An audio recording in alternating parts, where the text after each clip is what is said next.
Hi everyone, welcome to Write by Mia. I'm Mia, and in this Writer's Library video, I will be talking about dun, dun, dun, dun, The God of Small Things by Arundhati Roy. It's one of my favorite books, actually. I've read it multiple times, and I've had this copy, as you can probably see, for the past few years. But I guess first things first, let's just provide a bit of background on the author and the story itself before diving into why I love this book, and hopefully will get you interested into it as well. So Arundhati Roy is an Indian author. She wrote the book in 1997, won the Man Booker Prize, and is very much a political activist and environmental activist as well. The book itself, I'm gonna not give too much away because I really want you all to read it, but it basically follows an affluent Indian family and how their fates are forever changed back in the late 1960s in India, due to, Indian casteism, as well as a lot of political unrest at the time, in addition to all the things that are going on within the family. So I know that's pretty, subtle and kind of hazy, but I really do want you all to read this. I think it is such a beautiful book. And now I just want to dive into what makes this book really special and what I love about it. So the first thing that I love about this book, and I think you get it from just the very first page and throughout, is just the beauty of the language. And of course, there are so many books written where the language is absolutely gorgeous and the prose just takes you to these uplifting heights. But I think the distinct nature of this novel is that the language does so much to infuse the reader with the true feeling and devastation of what is happening through the prose, which I don't think you get a lot. And I know that's kind of complicated and I may not be making a lot of sense, but I do want to give you an example of what I'm talking about here, because I think it's really important to kind of understand my relationship with the book and hopefully, when you're reading it, what you can expect. So this scene, again, no spoilers, just as a background, takes place when the police are beating one of the characters. So I'll read it. They heard the thud of wood on flesh, boot on bone, on teeth, the muffled grunt when a stomach is kicked in, the muted crunch of skull on cement, the gurgle of blood on a man's breath when his lung is torn by the jagged end of a broken rib. Blue-lipped and dinner-plate-eyed, they watched, mesmerized by something that they sensed but didn't understand. The absence of caprice in what the policeman did. The abyss where anger should have been. The sober, steady brutality, the economy of it all. They were opening a bottle or shutting a tap, cracking an egg to make an omelet. So there's a lot to unpack there.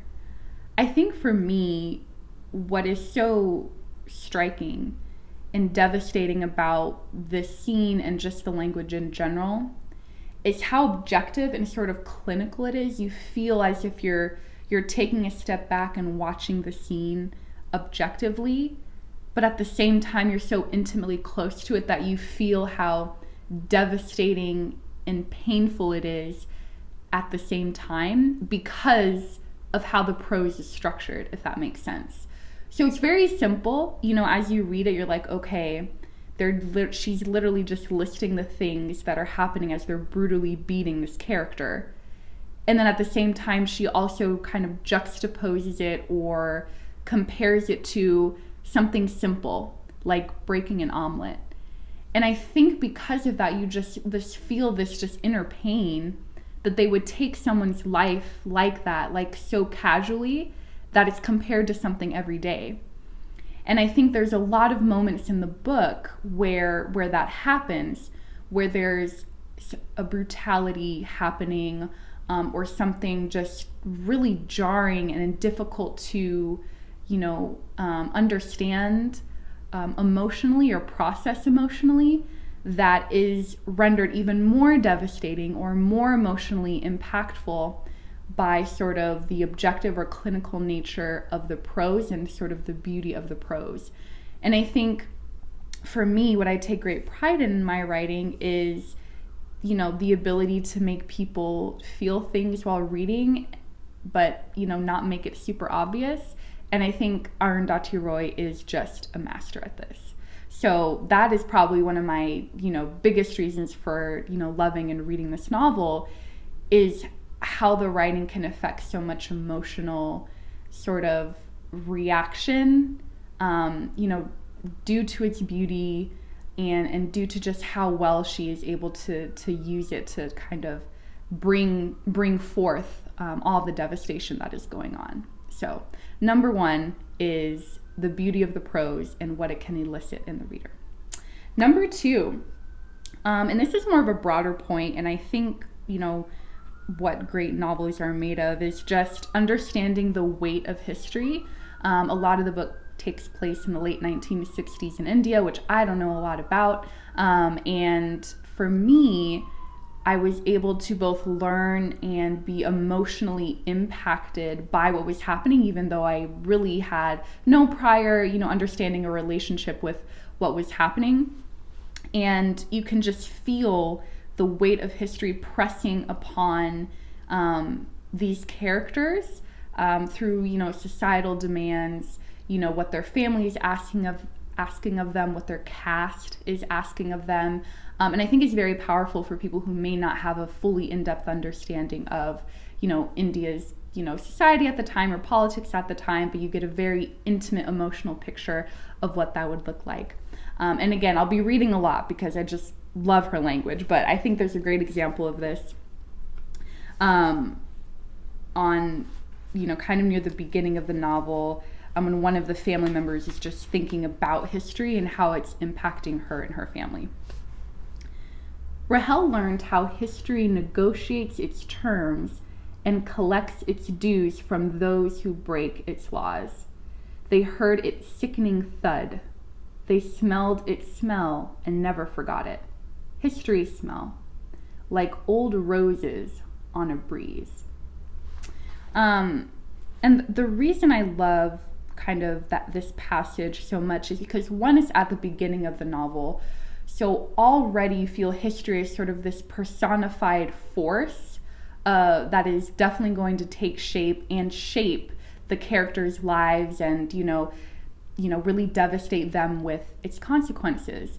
And for me, that kind of makes the events of the book more ominous because she writes out of order, so you're kind of jumping back and forth between the after effects of one day, versus years later, and throughout it all, history and the weight of it just remains a constant presence for the characters. And I just love how, of course, back to her language, she is able to kind of make that statement at the beginning, and it sort of is a heaviness that you kind of feel throughout and just really get a sense of that I don't think many authors can do very well.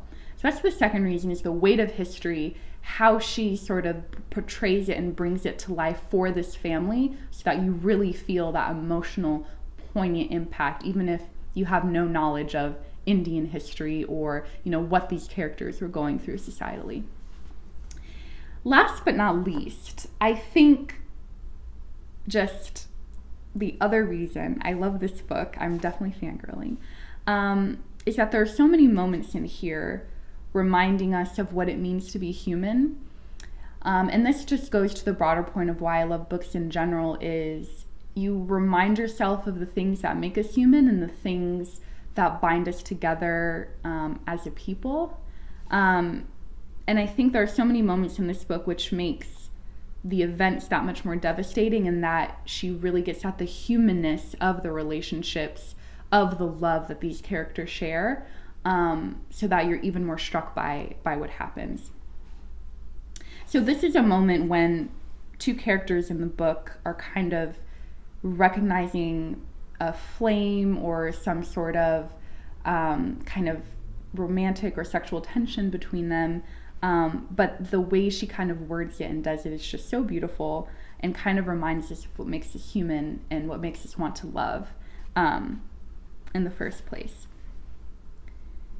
He saw too that he was not necessarily the only giver of gifts, that she had gifts to give him too.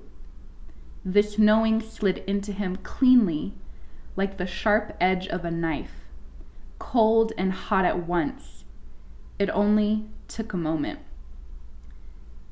Amu saw that he saw. She looked away. He did too.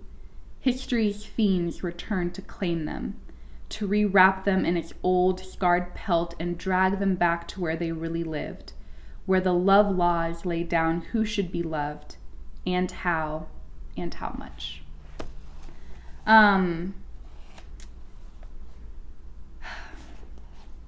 I think something like this, where it's put so simply, of the love you can feel for someone and how it kind of strikes you like that, cleanly like a sword. I think there's violence in that, but also sort of a poetic simplicity and how quickly that knowing and knowledge can come to you. And it's put at such an individual, intimate level that you forget for a moment, before she reminds us again that history comes again, of the love between two people that is unshackled by societal demands, societal pressures, and all that they were dealing with. And I think, to me, that is just the heart and the meat of the book, is that relational aspect, and makes just the events of the book, I'm not going to give anything away, that much more devastating. So I just really wanted to share this with you guys. I think you can tell how much I love it. And I highly, highly recommend you read it. It's one of my favorites. And if you ever want just poetic prose, beautiful prose, I highly recommend this. She's a wonderful writer, and this book definitely deserved the Man Booker Prize it got. So thank you all again for taking the time to listen. I hope you enjoyed hearing me gush about one of my favorite novels. And hopefully you'll be able to give it a try at some point. I highly recommend. Again, if you have any suggestions, I encourage you to like and subscribe. I'd love to hear from you, and I look forward to our next Writer's Library. Thanks so much, everyone. Talk to you soon.